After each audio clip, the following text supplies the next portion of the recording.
পানি খাওয়ান, এটি এই ধারণাটা আপনার মাথায় পড়বে না? মেন কথা হচ্ছিল আমার ছেলে নিয়ে যেতে বলে আমি রাজশাহী হাসপাতালে চিকিৎসা করতে গিয়ে আমি অনেক সমস্যায় পড়ছি। এমন একদিন আমার গেছে যে আমার এই ছেলেটা রাজশাহীতে আনতি গাড়িতে আসার সময় আমি কোনোদিন এক বোতল পানিতে টাকা দিয়ে কিনে খাওয়াবো এরকম পরিস্থিতি আমার ছিল না। এই জন্যই আমার একটা উদ্যোগ যে আমি তো এত কষ্ট করছি আর মানুষজনই এরকম কষ্ট আর না করে, এই জন্য হলো আমার উদ্দেশ্য। আর 4 বছর ধরে আমি এই টেন্ডায় হলো পানি খাওয়াচ্ছি। আপনার ছেলে কি হয়েছিল? আমার ছেলে হলো ব্লাড ক্যান্সার হয়েছিল, ব্লাড ক্যান্সার হয়েছিল। এখন পানি কি আপনি কি চান বা কি পাইতেছেন? পাইতে চাই মানুষের ভালোবাসা দোয়া, এইটুকু পাইতে চাই। তাছাড়া আর কি চাবো? এই ছেলেটার জন্য যাতে মানুষকে দোয়া করে, মানুষের এই যে দুপুরবেলা এলে এই গাড়িটায় আমি প্রতিদিন পানি খাওয়াই আজ 4 বছর ধরে। এর মাধ্যমে কি আপনি আপনার ছেলের খুঁজে পান? এর মধ্যে ওই যে ছোটো ছাওয়াল যখন এই গাড়িতে 1 বোতল পানি নেয় আমার কাছে, আমি মনে করি যে আমার ছেলেটাই মনে হয় পানিটা খাচ্ছে। এই পানিটা আমরা জানি আপনি বোতলে করে দেন, এই বোতলটা আসলে কতটা পরিষ্কার থাকে আর কীভাবে পানিটা নেন? এই পানিটা অরিজিনাল কলের থেকে আমি চাবায়ে পানি বোতল দিয়ে চাবায়ে পানি নিয়ে মানুষকে মিলে সময় খাওয়াই। আপনার কোনো চাওয়া পাওয়া আছে? আমার চাওয়া পাওয়া কিচ্ছু নেই, খালি ভালোবাসাটা পাইলে যথেষ্ট। কতদিন করবেন এটা?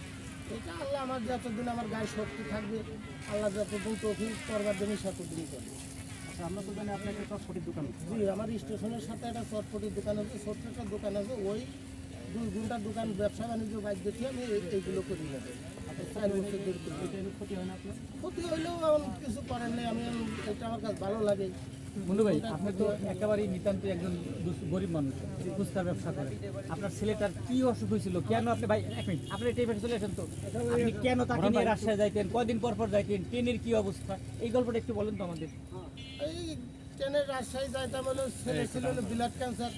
সপ্তাহে 5 দিন পর পরও যাওয়া লাগতো, 1 সপ্তাহ 10 দিন পর পরও যাওয়া লাগতো, আবার 1 মাস পর পরও যাওয়া লাগতো। এইভাবে 2 বছর আমি খুব দৌড়েছি ছেলেটা। এই ছেলের দৌড়বার গায়েই আমি বুঝেছি যে গরিব মানুষের কিছু না থাকলে কী জ্বালাটা হয়। এই জন্যই আমি ছোট গরিব মানুষ, তাই একটা সত্য উদ্দেশ্য নিয়ে চলে এই পানি খাওয়ানো মিল টেন্ডাই যাতে পানিটা খাওয়াই একটা হেল্প করতে পারি। ছেলেটা আমার নাই, ছেলেটা আল্লাহ নিয়ে চলে গেছে। তারপরেও আমার উদ্দেশ্যটা আছে, আমি যতকাল বাইসে থাকবো আমি এই পানিটা খাওয়াবো। আপনার ছেলে যখন যাইতো, আপনি তো অনেক সময় টাকার জন্য তাকে ট্রেনের মধ্যে ভালো মতো কিছু কিনে খাওয়াতে পারতেন না, এমনকি এক বোতল পানিও কিনে খাওয়াতে পারতেন না।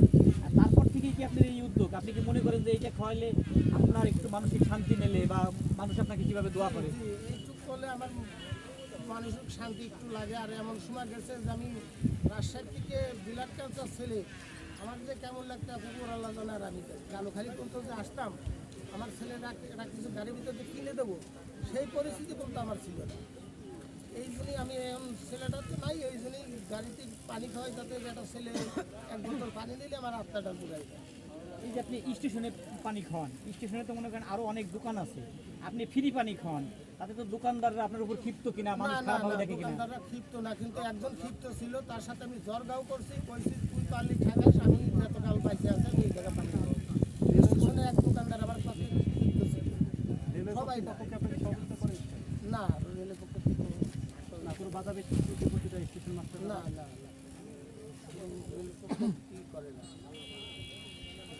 আগ্রহ প্রশ্ন আছে?